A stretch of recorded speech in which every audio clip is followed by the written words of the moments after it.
నాగబాబు గారిని ఎమ్మెల్సీగా ప్రకటించి అండ్ ఈరోజు ఆయన నామినేషన్ కానీ వేస్తారు అని చెప్పి అట్లా ప్రకటించిన తర్వాత అప్పటి నుంచి ఈవెన్ నెట్టింట కూడా ఒక వీడియో బాగా వైరల్ అవుతూ ఉంది.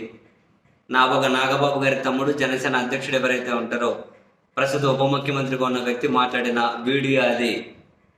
నేను నా అన్న తమ్ములకు టికెట్లు ఇచ్చుకోవడం కోసం, పదవులు ఇచ్చుకోవడం కోసం రాజకీయాల్లోకి రాలేదు. వారసత్వ రాజకీయాలను జనసేన ఎప్పటికీ ఎంకరేజ్ చెయ్యదు. నేను నా భామర్దికో, నా తమ్ముడికో, నా అన్నకో ఎమ్మెల్యేలను, మంత్రులను, ఎమ్మెల్సీలను చేయడం కోసం నేను రాలేదు అని చెప్పి తాను మాట్లాడిన వీడియో బాగా వైరల్ చేస్తూ ఉన్నారు. అయితే ఆ వైరల్ చేసే వాళ్ళు తెలుసుకోవాల్సింది ఏంటి అంటే, ఈయన మాట్లాడిన మాటలు ఏవైతే ఉంటాయో ఆ మాటల మీద ఎప్పుడు నిలబడకపోవడం కూడా మాట మీద నిలబడడం లాంటిదే.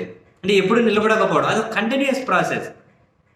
ఎవరైనా ఇచ్చిన మాట మీద, సిద్ధాంతం మీద ఒక రాజకీయ పార్టీగా, ఒక నాయకుడిగా, వ్యక్తిగా ఏదో ఒక కమిట్మెంట్ ఉంటుంది. రాజకీయ పార్టీ అంటే ఒక ఐడియాలజీ పరంగా కమిట్మెంటు, కొన్ని నిర్ణయాల మీద కమిట్మెంటు, ప్రతిపక్షంలో ఉన్నప్పుడు మాట్లాడిన కొన్ని మాటల మీద కొన్ని కాన్సెప్ట్లు, కమిట్మెంట్లు ఏవో ఒకటి ఉంటాయి.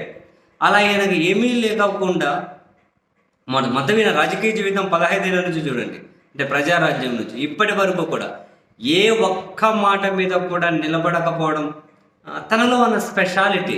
ఇప్పుడు ఆయన మరోసారి తన మీద నిలబడ్డారు కదా.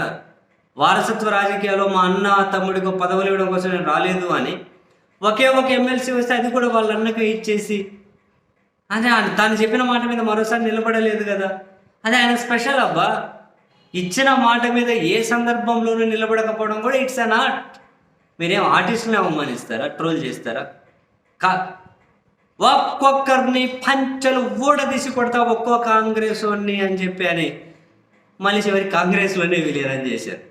అక్కడి నుంచి మొదలెట్టండి. మీ హిందీ వాళ్ళ ఆధిపత్యం ఏంటి, మీ ఉత్తరాది ఆధిపత్యం ఏంటి, మా తెలుగు వాళ్ళకు పౌరుషం లేదా, మీ ఉత్తరాది పప్పులు ఇక్కడ ఉడకనీయం అన్న వ్యక్తి ఇప్పుడు హిందీలలో ట్వీట్లు వేస్తారు. అదే వ్యక్తి హిందీలో ట్వీట్లు వేస్తారు. ఇట్లా మాట్లాడుకుంటూ పోతే 1-2 కాదబ్బా. ఒక పుస్తకం పెట్టి బుక్ ఫెయిర్లో అమ్మచ్చు, ఒక స్టాల్ పెట్టి. అదేం పెద్ద వింతేం కాదే. తన మాట మీద తను ఖచ్చితంగా నిలబడరు. కర్నూలుకి చెందిన ప్రీతి అని రాజకీయంగా ఎంత వాడుకున్నారు. చివరికి ఆ పాప మరణ మీద సిబిఐ విచారణ కానీ చేయలేదని దాని మీద ఏమైనా స్పందన ఉంటుందా? 33,000 మంది అమ్మాయిలు మిస్సింగ్ అంటే యాడికి వచ్చారు?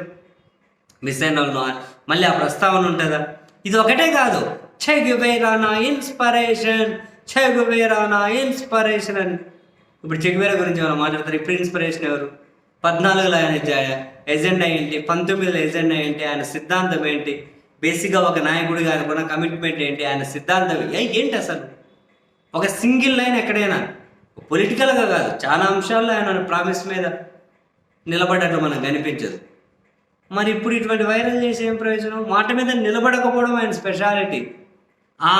ఆ మాట మీద నిలబడని స్పెషాలిటీకే 6 మందో 7 మందో 6%, 7% ఓటు బ్యాంక్ అంటే అభిమానులు ఉన్నట్టున్నారు. అంటే ఆ తత్వం ఉన్న వాళ్ళేమో బహుశా, తెలియదు మనకు. ఏ మాట మీద ఉండరు. ఇట్లా మాట్లాడుకునే పోతే పుస్తకాలు రాసి బుక్ ఫెయిర్లో పెట్టి అమ్మచ్చబ్బా స్వామి. నిజమే కదా. బహుశా అది కూడా ఒక ఆర్టే. మనమేమో ఒకరిని బ్లేమ్ చేయక్కర్లేదు. అది కూడా ఒక ఆర్టే. ఎవరో ఒకరు ఏదో సందర్భంలో మాట మీద నిలబడతారు. చె గువేరా స్ఫూర్తి అన్నప్పుడు కనీసం ఆ స్ఫూర్తి అనే వ్యక్తి జీవితం అన్నంతా అన్నా ఉండాలి కదా. ఆ పేరే వినపరాదు. ఇప్పుడు చె గువేరా స్ఫూర్తి అన్నప్పుడు కాకి డ్రెస్ వేసి, ఇప్పుడు ఇంకెవరో స్ఫూర్తి అన్నప్పుడు ఇంకో డ్రెస్ ఏదో పైనుంచి కింద వరకు ఇంకేదో తిరుగుతూ ఇంకో డ్రెస్ వేసుకొని, మరి ఇంత ఈజీగా ఒక వ్యక్తి తన జీవితంలో ఇంపాసిబుల్ అబ్బా స్వామి. రాజకీయంగా నిర్ణయాలు మార్చుకొని ఉండొచ్చు, ఈ మేనిఫెస్టోలో ఇచ్చిన హామీలు మార్చుకొని ఉండొచ్చు. ఒక వ్యక్తిగా తాను ఇది ఫాలో అయ్యాను, నాకు ఇన్స్పిరేషన్ అని మళ్ళీ అదే వ్యక్తి ఇంకొకటి అని చెప్పి ఎట్లా పాసిబుల్ అవుతుంది? మా నాన్నగారు దీపావళిలో సిగరెట్ వెలిగించుకుంటారు అని చెప్పిన అదే వ్యక్తి నోటి వెంట మా ఇంట్లో లేచిన దగ్గర నుంచి రామాయణం, భారతం చదువుతూ ఉండేవాళ్ళు అనేది ఎట్లా అనిపిస్తుంది? అది సాధ్యమా? మీరు ఏదో వారసత్వ రాజకీయాలు చేయాలన్నానని వారసత్వ రాజకీయాలు చేయనన్న నమ్మిన వాళ్ళు అమాయకులు.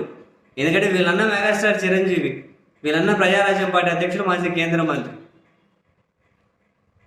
వారసత్వం ఏంటి? వీళ్ళ ఇంట్లో 10 మంది హీరోలు ఉన్నారు. ఇది అదంతా అదే కదా. ఆయన చెప్పినారంటే నమ్మిన వాళ్ళు ఇప్పుడు ఆయన మాట్లాడారు, ఇట్లా మాట్లాడారు, అదిగో మళ్ళీ వాళ్ళ అన్నకి ఎమ్మెల్సీ ఇస్తున్నారని చెప్పి ఆ వీడియో సర్క్యులేట్ చేస్తున్న వాళ్ళు కూడా అమాయకులే. ఆయన స్పెషలే అది. సో ఆయన స్పెషలే అది. ఒక వ్యక్తిలో ఉన్న స్పెషాలిటీని మనం వీలైతే అప్రిసియేట్ చేయాలి, కానీ ట్రోల్ చేయకూడదు అసలు.